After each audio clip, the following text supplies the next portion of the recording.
하나님 말씀 우리 함께 보시겠습니다. 구약 성경 사무엘상 3장 1절에서 10절까지 말씀입니다. 다 찾으신 줄 알고 우리 한 절씩 보시도록 하겠습니다. 제가 먼저 읽겠습니다. 아이 사무엘이 엘리 앞에서 여호와를 섬길 때에는 여호와의 말씀이 희귀하여 이상이 흔히 보이지 않았더라.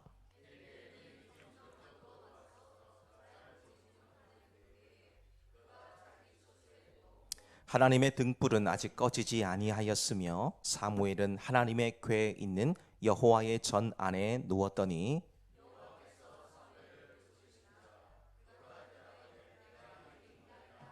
엘리에게로 달려가서 이르되 당신이 나를 부르셨기로 내가 여기 있나이다 하니 그가 이르되 나는 너 부르지 아니하였으니 다시 누우라 하는지라 그가 가서 누웠더니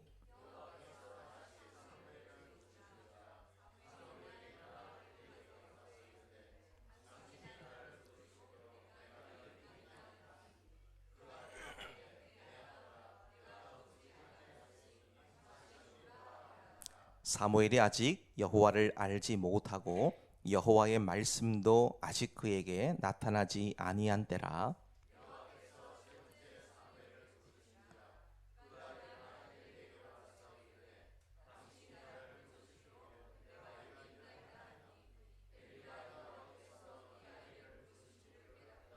엘리가 사무엘에게 이르되 가서 누웠다가 그가 너를 부르시거든 내가 말하기를 여호와여 말씀하옵소서 주의 종이 듣겠나이다 하라 하니 이에 사무엘이 가서 자기 처소에 누우니라.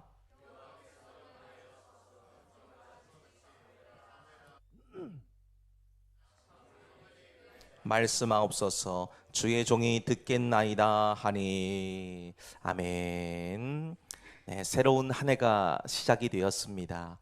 올해는 이전보다 더욱더 성숙해지고 믿음의 장성한 분량에 이르는 복된 날들이 많아지게 되시기를 축복합니다. 오늘 26년의 첫 주일 예배 어떤 말씀을 함께 나누며 은혜를 나눌지 말씀을 묵상하다가 내일부터 진행될 특별 새벽 기도회의 주제이기도 하고요. 올 한 해 우리 교회의 표어이기도 한 다시 시작하라는 이 말씀을 나누는 것이 좋겠다라는 마음이 들었습니다. 하나님께서 우리에게 주신 은혜 중에 하나가 있다면 그것은 다시 시작할 수 있는 기회를 주신 것이 아닐까 싶습니다. 누구나 실수하고 실패하고 넘어질 수 있습니다. 남들처럼 잘하지 못할 수도 있고요. 부족할 수 있습니다. 그렇지만 포기하지 않고 하나님 주신 기회를 붙잡을 때에 성숙해지는 시간이 있더라는 것이지요. 자, 오늘 그 성숙의 기회, 다시 시작할 수 있는 기회를 살아계신 하나님 말씀으로 채워나가는 저와 여러분의 삶이 되시기를 소망을 합니다. 우리 하나님은 살아계시며 지금도 우리에게 말씀하시는 분이시지요. 하나님은 완성된 이 성경을 통해서 말씀하기도 하시고요. 때로는 이 성령의 세밀한 감동으로 말씀하기도 합니다. 또한 믿음의 동역자들이나 우리의 상황과 형편, 또 환경, 심지어 육체의 고난과 약함을 통해서도 끊임없이 사랑의 음성을 들려주시지요. 그래서 이 신앙생활의 핵심을 말하면 내가 무엇을 말하는 게 아니고요. 얼마나 하나님의 말씀을 잘 듣느냐, 이 경청에 달려 있다라고 말해도 과언이 아니라는 겁니다. 자, 이 경청이라고 하는 것은 단순히 우리가 소리를 듣는 차원으로 그치지 않습니다. 상대방의 존재를 인정하고요. 그의 생각과 마음에 깊이 공감을 하는 것이지요. 귀를 기울이는 태도를 말합니다. 그래서 상담학에서도요, 내담자의 이야기를 진심으로 들어주기만 해도 반은 치료된다, 그런 말이 있을 정도로 이 들어준다는 것에는 강력한 힘이 있다는 것입니다. 자, 그렇지만 불통하다면 어떻게 될까요? 불통하다면 상대방의 얘기는 전혀 듣지 않고 자기 주장, 자기 할 말만 되게 된다면 함께 살아가는 것이 참 어렵게 될 수밖에 없죠. 이런 불통의 문제는 하나님과의 관계에서도 드러나게 되는데요. 이 문제는 사람과의 불통으로 나타나는 이 문제보다 훨씬 더 크게 나타나게 된다는 것입니다. 내가 원하는 기도만 잔뜩 쏟아놓고는 정작 들어야 될 하나님의 음성은 듣지 않으려는 이 태도, 사람의 말에는 귀를 쫑긋 세우고 집중을 하게 되지만 하나님 말씀에는 귀를 닫는 태도가 우리에게 있다면 결국 이러한 것들이 우리 영혼에 치명적인 결과를 가지고 올 수밖에 없다는 것이죠. 길을 가시다 보면 도로 곳곳에 도로 표지판이 세워져 있는 것을 보실 수도 있고요. 또 도로 바닥에도 그려져 있는 것을 보실 수 있습니다. 전방에 뭐가 있고 뭘 조심해야 되는지 주의사항을 알려주는 거잖아요. 그러니까 조심하세요. 눈이 내리면, 비가 내리면 여기는 좀 특별히 미끄러우니까 좀 속도를 줄이세요. 이런 표시들이 다 있습니다. 자, 그런데 운전자가 자기 운전 실력을 맹신하면서 표지판 제대로 보지도 않고 가게 되면 손해가 날 가능성이 매우 높아집니다. 분명히 전방 500m 앞에 과속 단속 카메라가 있다, 표지판에서 알려줬거든요. 근데 한눈 팔고 딴 생각하다 보면은 그냥 쑥 지나가죠. 그럼 결국 속도 위반으로 벌금 4만 원 냅니다. 속도를 좀 많이 내셨다, 심하면 6만 원, 7만 원 나옵니다. 이처럼 우리 인생 항로에서도 하나님의 경고 신호를 무시하게 되면 결국 참혹한 결과가 나타날 수밖에 없다는 것을 우리는 유념하고 기억해야 된다는 것이지요. 자, 오늘 저와 여러분이 함께 읽은 사무엘상 3장의 말씀 보시면 바로 이런 영적 불통의 시대를 배경으로 하고 있습니다. 사사시대 말기, 하나님과의 이 소통이 끊어져 버린 암울한 시대에 하나님께서는 한 어린 아이를 부르셔서 다시 시작하려고 하십니다.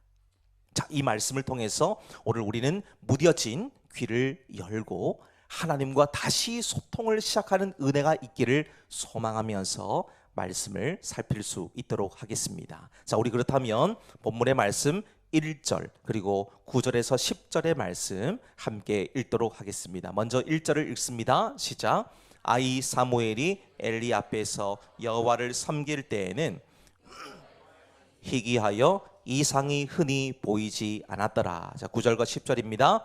엘리가 사무엘에게 이르되 가서 누웠다가 그가 너를 부르시거든 내가 말하기를 여호와여 말씀하옵소서 주의 종이 듣겠나이다 하라 하니 이에 사무엘이 가서 자기 처소에 누우니라.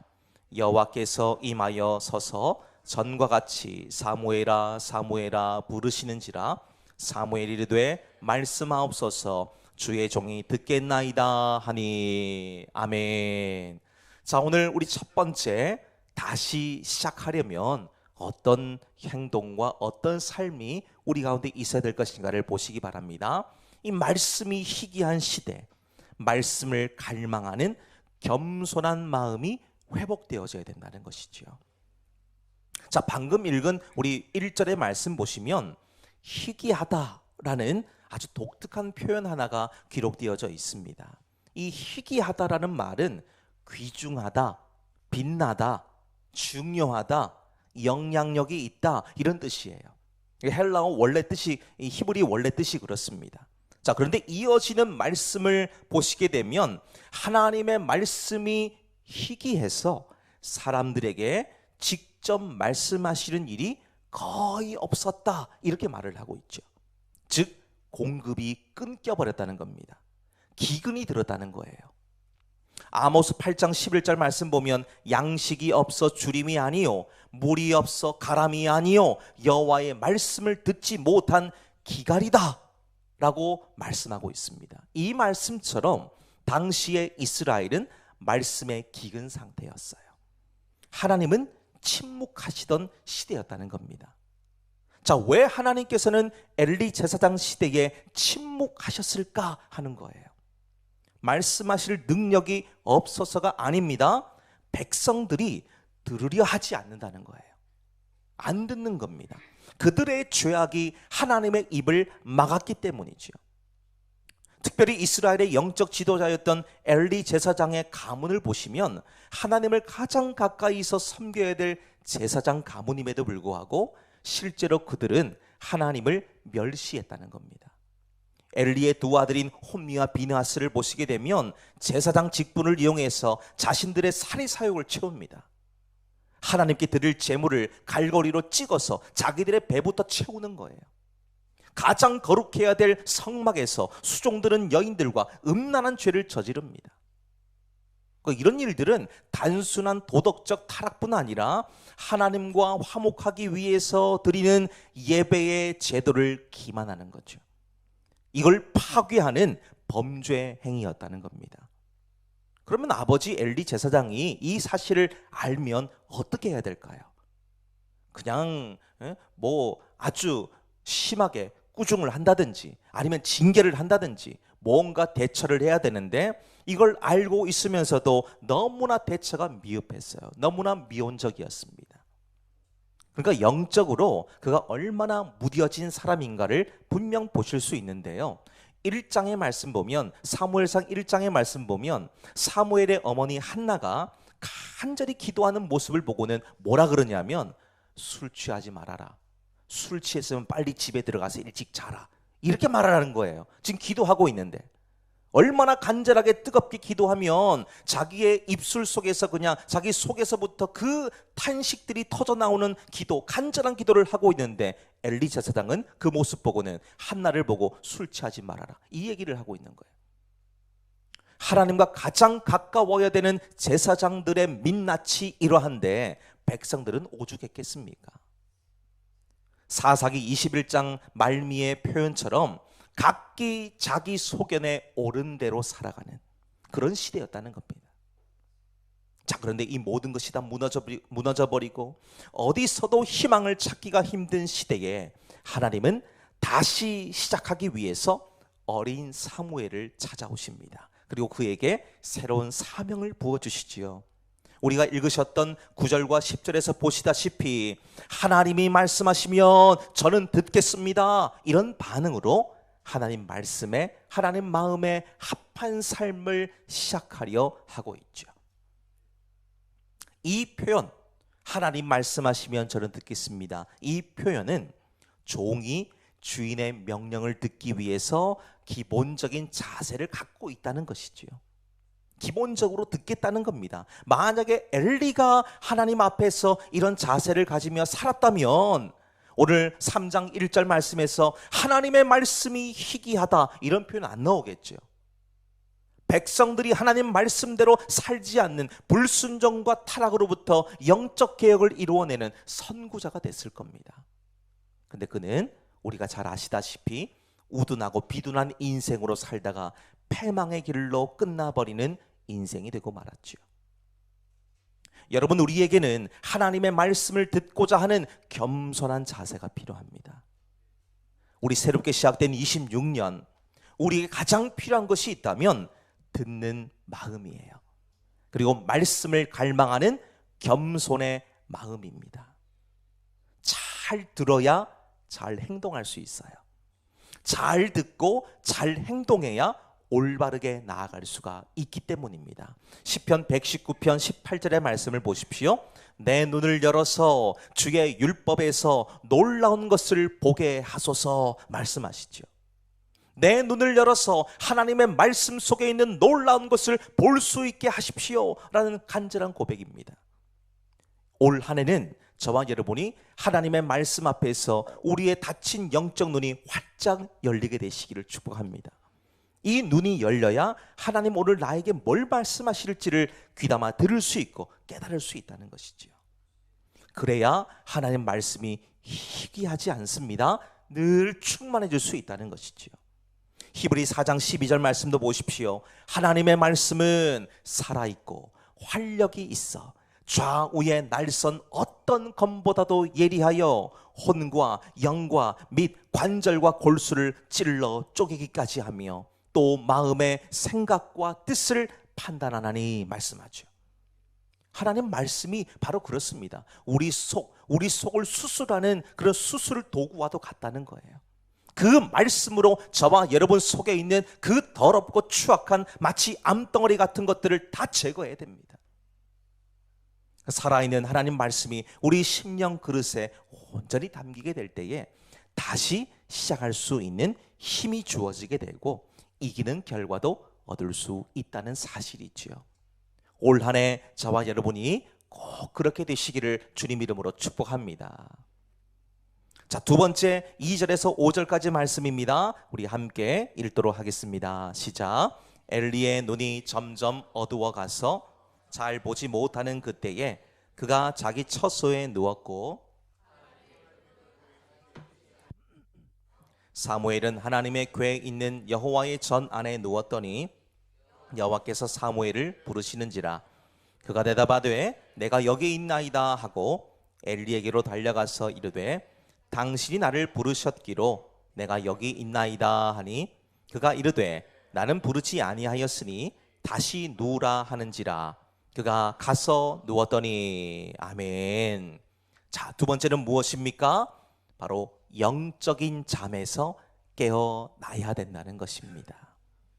자, 지금 말씀을 가만히 한번 보십시오. 상징적이고 대조적인 장면이 오늘 본문에 등장합니다. 2절과 3절을 한번 비교해 보십시오. 지금 엘리의 눈, 엘리의 상태는 눈이 점점 어두워져 가다 보니까 앞을 잘 보지 못합니다. 그러다 보니까 그가 성막에서 좀 떨어져 있는 자기 처소에 누워서 있는 상태다라고 성경은 기록해 주고 있죠. 그러니까 사실상 하나님께서 맡기신 사명을 위해서 일할 수 있는 상태가 아니라는 것이에요. 근데 3절을 보십시오. 어린 사무엘은 정확하게 어딘지는 모르지만 성막 안 어딘가에 누워 있습니다. 그리고 하나님의 등불은 아직 꺼지지 않았다라고 얘기하죠. 하나님의 등불이 아직 꺼지지 않았다라는 말을 봤을 때에 아직 새벽이 이르기 전인 것을 보실 수 있어요. 성소 안으로 들어가서 성소 안에 딱 들어가서 왼쪽 편을 보면 성소를 밝히기 위한 7개의 가지로 된 등잔이 있어요. 등잔대가 있습니다. 제사장들이 이 등잔대에 매일 저녁마다 불을 붙이는데요. 보통 새벽녘 즈음에 기름이 떨어져서 자연스럽게 불이 꺼집니다. 자, 그런데 지금 등불이 꺼지지 않았다라는 말을 볼 때에 여전히 성소 안은 환한 빛으로 가득 차 있다. 새벽이 아직 오지 않았다라는 말이죠. 엘리의 어두워진 눈과 아직 등불이 꺼지지 않았다는 것, 이 두 사건을 비교해서 보여줌으로 인해서 현재 하나님의 사역을 감당해야 되는 자의 영적인 상태와 하나님의 마음이 분명히 드러나고 있는 거예요. 그리고 또 하나, 엘리가 지금 어디 있다 그랬습니까? 자기 처소에 누워 있다 그랬어요. 편안하고 익숙하고 안락함이 보장된 곳에 누워서 잠을 자려고 합니다.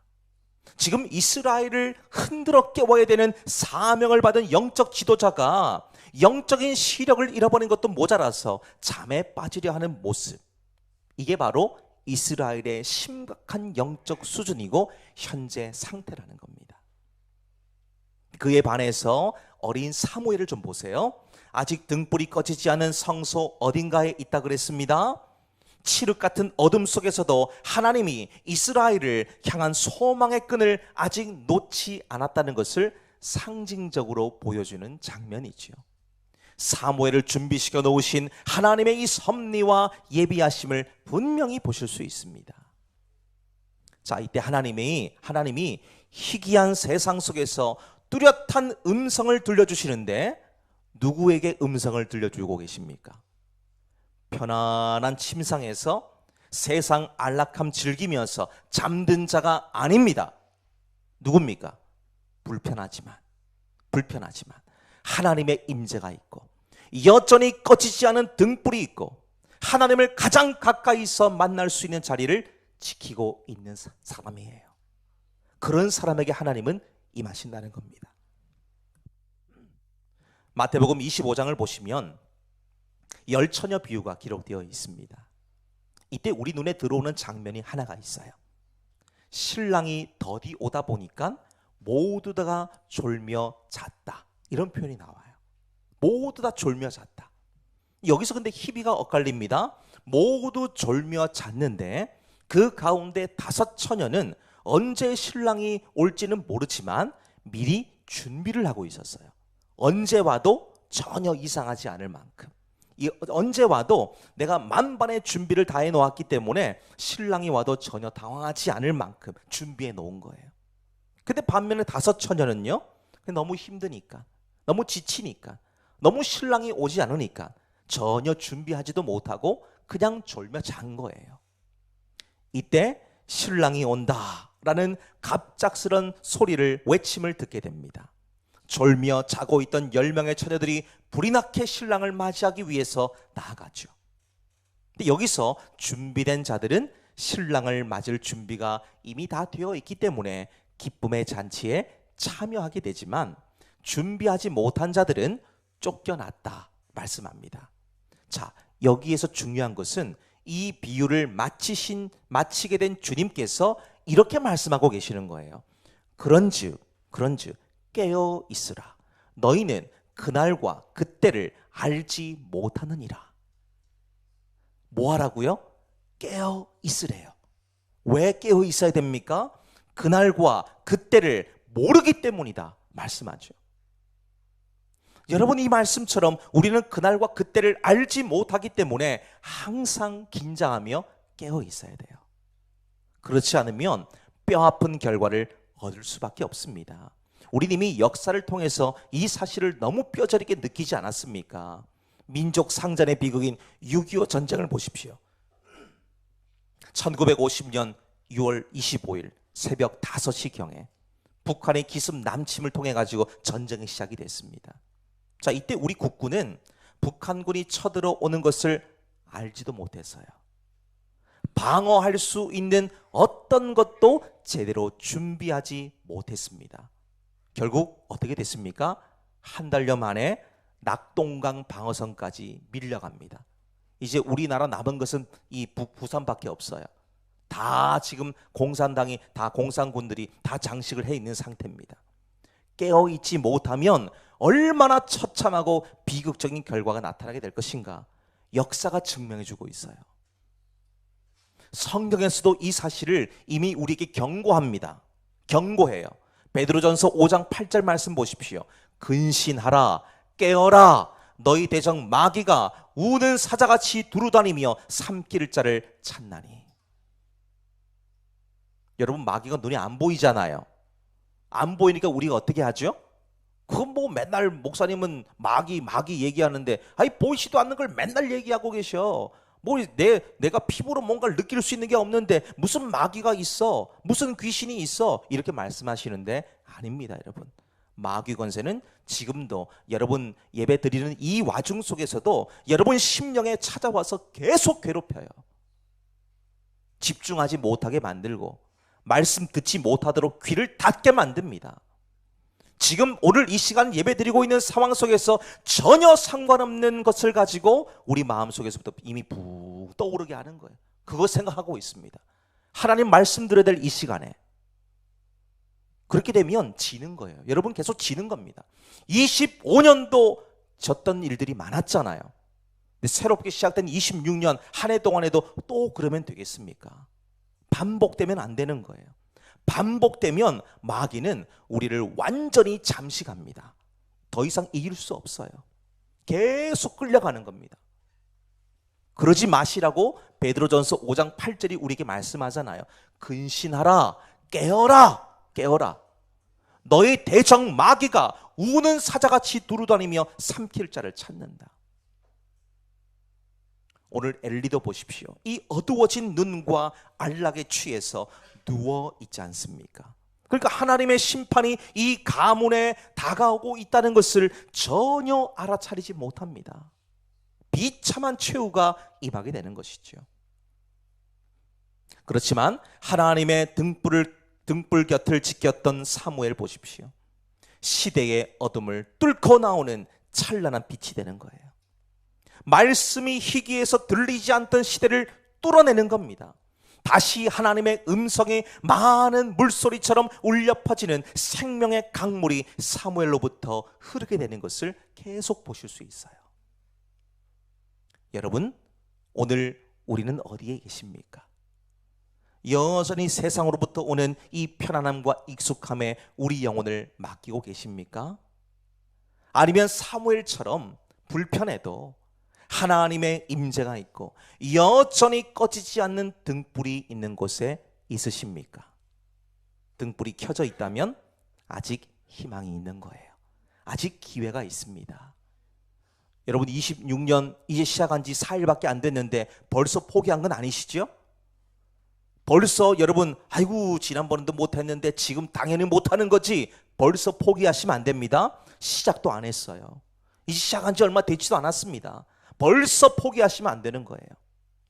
밝은 빛이 비추기 때문에 오염되고 찢어진 곳이 어딘지를 확인하고 고칠 수가 있습니다. 등불이 켜져 있기 때문이에요. 그렇기에 잠에 빠져서도 안 됩니다. 지금은 깨어날 때예요. 일어설 때입니다. 다시 시작할 때이기 때문이에요. 하나님은 깨어있는 자를 통해서 하나님의 구원 역사를 다시 시작하시지요. 오늘 그 일에 하나님과 함께 다시 시작할 수 있는 저와 여러분 되시기를 주님의 이름으로 축복합니다. 자, 세 번째, 우리 7절에서 10절까지를 함께 읽겠습니다. 시작. 사무엘이 아직 여호와를 알지 못하고 여호와의 말씀도 아직 그에게 나타나지 아니한 때라. 여호와께서 세 번째 사무엘을 부르시는지라. 그가 일어나 엘리에게로 가서 이르되 당신이 나를 부르셨기로 내가 여기 있나이다 하니 엘리가 여호와께서 이 아이를 부르신 줄을 깨닫고 엘리가 사무엘에게 이르되 가서 누웠다가 그가 너를 부르시거든 내가 말하기를 여호와여 말씀하옵소서 주의 종이 듣겠나이다 하라 하니 이에 사무엘이 가서 자기 처소에 누우니라. 여호와께서 임하여 서서 전과 같이 사무엘아 사무엘아 부르시는지라. 사무엘이 이르되 말씀하옵소서 주의 종이 듣겠나이다 하니. 아멘. 자, 세 번째 보십시오. 하나님을 인격적으로 만남과 동시에 하나님 말씀에 온전한 순종이 있어야 됩니다. 자, 지금 7절의 말씀 보면 우리 고개가 좀 갸웃거려지는 그런 내용이 기록되어 있습니다. 어떤 표현 나옵니까? 사무엘이 아직 하나님을 알지 못하더라, 이렇게 말씀하죠. 아니, 사무엘이 어떤 사람입니까? 엄마 젖을 떼자마자 성전에 들어와서 살고 있는 아이예요. 성전 뜰에서 걸음마를 배웠습니다. 제사장이 입는 에봇을 입고 자랐어요. 엘리 제사장이 매일 하나님께 제사 드리는 것을 수없이 봤습니다. 율법책을 수없이 읽었고 보았고 이 성전을 놀이터 삼아서 놀던 아이입니다. 성전에 뭐가 있는지 눈 감고도 알 수 있는 아이예요. 근데 사무엘에 대해서 오늘 본문의 말씀 뭐라고 한다고요? 아직 여호와를 알지 못했다. 여러분, 여기서 우리는 성경에서 말하고 있는 안다라는 개념을 정확하게 좀 짚고 넘어가셔야 될 것 같아요. 이 말의 헬라적인 개념을 보면 그저 지식적으로 아는 것, 머리로만 아는 것, 이걸 얘기합니다. 예를 들면 수학 공식을 공부해서 알게 되고 영어 단어를 외워서 알게 되고 뉴스를 들어서 소식을 알게 되는 것, 이 전부 지식적인 알미잖아요. 근데 히브리 사람들에게 있어서 안다라는 이 개념은 헬라의 개념과 완전히 다릅니다. 그들에게 안다는 것은 체험적인 거예요. 체험적인 거. 머리가 아니라 가슴과 삶으로 부딪혀서 아는 겁니다. 이걸 안다 그래요, 히브리 사람들은. 이 단어가 어디 쓰였는지 아십니까? 창세기 4장 말씀 보면 에덴에서 쫓겨난 후에 아담이 하와와 동침했다라는 표현이 쓰여져 있는데요, 여기서 똑같은 단어가 나와요. 안다. 이 단어가 그대로 쓰였습니다. 동침했다는 말이 안다라는 거예요. 그 다른 말로 하면 부부가 서로 깊이 사랑을 하고 살을 맞대며 서로를 속속들이 아는 친밀함이 바로 안다는 겁니다. 그렇다면 이 질문을 이렇게 할 수 있을 것 같아요. 여러분들은 하나님을 얼마나 알고 계십니까? 여러분들 신앙생활 평균 한번 내보세요. 적어도 제가 가만히 보니까 평균 15년 이상 되신 것 같습니다. 들은 설교만 해도 수천 편이 될 거예요. 배운 성경만 해도 엄청난 분량일 겁니다. 어떤 분은 성경 퀴즈 대회 같은 거 나가면 1등 하실 수도 있을 정도의 실력도 갖고 계십니다. 근데 이런 것이 하나님을 안다라고 단정 지을 수가 없다는 거예요. 이것은 그저 하나님에 대한 정보일 뿐이지 그분이 정말 어떤 분이신지를 정확히 알지 못한다는 겁니다. 지금 사무엘에 대해서 본문의 말씀도 보십시오. 아직 여호와를 알지 못했다. 이 말의 의미는 종교적인 행위에는 아주 익숙해요. 예배드리는 순서 다 외우고 있습니다마는 정작 살아계신 하나님을 인격적으로 만난 적이 한 번도 없다는 것을 보여주는 거예요. 우리도 그럴 수 있습니다. 방금도 말씀드렸지만 하나님에 대한 지식이 월등하신 분들 계십니다. 하나님은 전지전능하시고 졸지도 주무시도 않으시고 지금도 내 옆에 계시고 나를 구원해 주셨다. 이건 너무 익히 많이 알았고 또 많이 들었기 때문에 잘 알고 계십니다. 근데 정작 하나님을 만나보지도 못했는데 단순히 지식적으로만 이해하고 그것으로 끝내시는 분들도 많이 계신다는 거예요.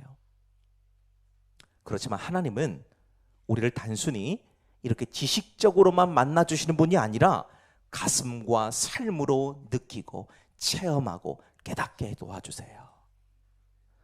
우리가 너무나 잘 아시는 찬송가이고요.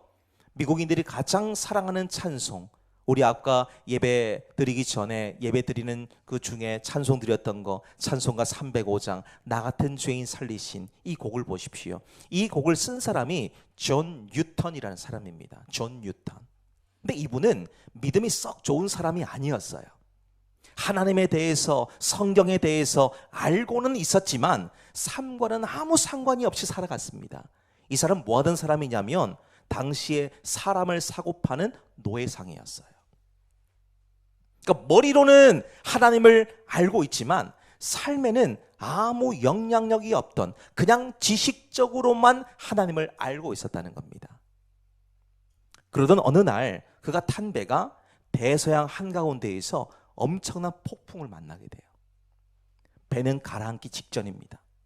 그래서 그제서야 이 존 뉴턴이 처음으로 하나님께 정말 절박한 심정으로 이렇게 기도합니다. 하나님, 저를 이 거친 바다에서 살려만 주시면 제 인생을 다시 살겠습니다.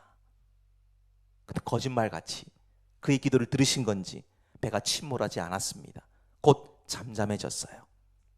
뉴턴이 이제 내뱉은 말이 있으니까 예전처럼 살 수 없지 않습니까? 노예상을 떠납니다. 목사가 됐어요. 그 후에 자기의 인생을 돌아보며 이렇게 고백합니다. 나 같은 죄인을 살리신 은혜가 정말 놀랍다.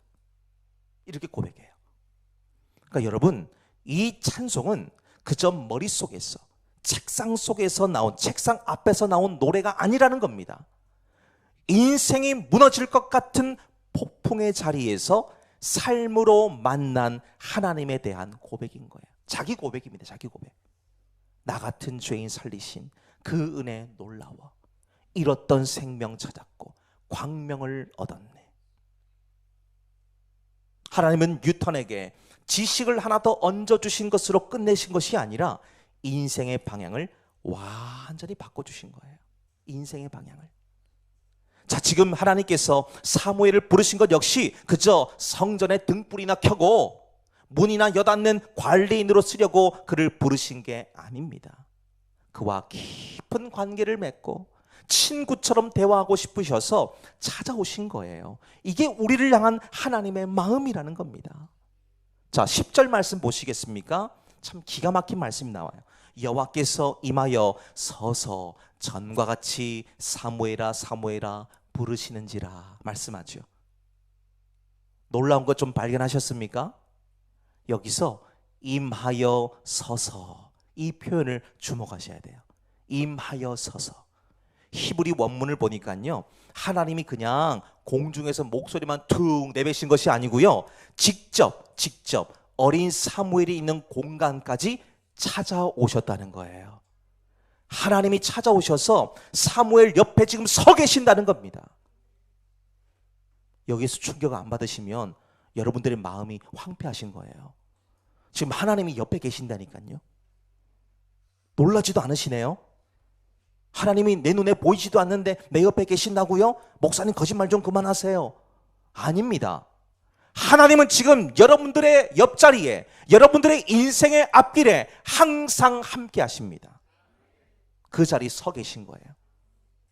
눈물을 흘리면서 하나님 어딨냐고 항변하실 필요 없어요. 하나님 옆에 계신다니까요. 옆에서 여러분들의 고통, 눈물, 상처, 아픔 다 보고 계십니다. 아니 그럼 보고 계시지만 말고 좀 도와주시죠. 도와주면 여러분 스스로 다음번에 그런 일이 생겼을 때에 헤쳐나갈 수 있으세요? 없기 때문에 그런 겁니다. 없기 때문에 그런 거예요. 그럼에도 불구하고 하나님은 우리를 불쌍히 여겨주시죠. 그리고 그냥 방치하시는 것이 아니라 우리의 손을 잡아주십니다. 힘을 낼 수 있도록 우리에게 응원해 주시고 도움을 주시고 소망을 주십니다. 그게 우리 하나님이세요. 오늘 말씀도 보십시오. 3번이나 사무엘 부르지요. 근데 사무엘이 전혀 알아차리지 못합니다. 왜 못 알아차립니까? 한 번도 하나님 만나본 적이 없기 때문에. 그렇지만 4번째 다시 그를 찾아오셔서 그의 곁에 서 계신다는 것을 보여주시지요. 여러분 이게 은혜입니다. 이게 은혜인 거예요. 온 우주를 창조하신 하나님이 아직까지 하나님을 제대로 알지 못하는 어린 아이의 침상격까지 찾아오셔서 그를 기다리고 계신다는 이 모습, 바로 이것이 우리 아버지의 사랑이라는 거예요. 지금 우리가 실수하고 엉뚱한 곳에서 헤매고 세상 소리에 귀를 기울이며 헛발질을 할 때에도 주님은 여전히 저와 여러분을 포기하지 않으셨어요. 우리가 있는 삶의 자리까지 찾아오셔서 서 계시는 분이심을 저와 여러분이 온전하게 믿으시기를 바랍니다. 자, 여기에 대한 사무엘의 반응이 어떻습니까? 주의 종이 듣겠습니다. 그렇죠. 하나님 말씀에, 하나님 음성에 반응합니다. 여기서 듣겠다라는 말이 바로 샤마, 순종하겠습니다, 이런 말이에요. 그러니까 순종은 듣는 것과 행동하는 것이 같이 나가는 겁니다. 이게 순종이에요. 부모가 자녀에게 야, 너 내 말 들었어? 내가 말하는 거 들었어? 이 말할 때 어떤 의미입니까? 너 내가 말한 대로 할 거지? 그런 말이잖아요. 행동하지 않으면 들은 것이 아니라는 겁니다. 행동하지 않으면 들은 게 아니에요. 26년의 새해 첫 예배를 우리가 하나님께 드리면서 하나님 말씀을 듣고 계신데요. 주의할 것은 야고보 1장 22절의 말씀처럼 듣기만 하여 자기를 속이는 자가 되시면 안 됩니다. 듣기만 하고 이 말씀에 그저 감동이다 라고 말씀하시고 끝나버리시면 지난 시간들처럼 그저 내 귀에 듣기 좋은 영적 유희의 시간밖에 안 되는 거예요. 들었다면 어떻게 됩니까? 내 삶의 모든 계획이 180도 달라져야 됩니다. 내 입술의 언어가 바뀌어져야 돼요. 나에게 맡기신 재물이 쓰이는 곳이 이제는 완전히 달라져야 됩니다. 육체를 위해서만 쓰던 것을 하나님의 영광을 위해서 쓰는 거예요. 달라져야 됩니다. 사무엘 하나님 말씀에, 그 부르심에 말씀하옵소서 반응하고 그 말씀대로 행동했을 때에 칠흑같이 어둡던 그 영적 암흑기가 끝납니다. 사무엘을 통해서 미스바의 대각성 운동이 일어났죠. 이게 사무엘상 7장 말씀에 나오는 것입니다. 이스라엘의 역사가 다시 시작되는 거예요. 즉 불통이 끝나고 하나님과의 소통이 열리게 되는 은혜의 시대가 열리게 되는 것입니다. 사랑하는 여러분, 새로운 한 해가 힘차게 시작이 되었습니다. 그리고 우리 교회는 올 한 해 다시 시작하라는 이 표를 붙들고 같이 기도하고 같이 말씀대로 살아보려고 합니다. 근데 이 외침이 단순한 구호로 그치게 되면 그저 지난 시간들과 별반 다를 것이 없을 겁니다. 이제는 결단하시고 내 것을 내려놓으시고 하나님 말씀 앞에 우리 삶의 주도권을 올려드리시기를 소망합니다. 왜냐하면 아직 하나님의 등불은 꺼지지 않았기 때문이에요. 그리고 순종의 발걸음에 변명, 핑계가 아니라 사무엘처럼 듣겠습니다, 말씀대로 살아가겠습니다 고백하며 다짐할 때에 은혜의 역사가 저와 여러분 가운데 있게 될 것입니다. 올 한 해도 저와 여러분이 말씀 속에서 다시 시작할 수 있는 은혜로 승리하게 되시기를 주님 이름으로 축복합니다.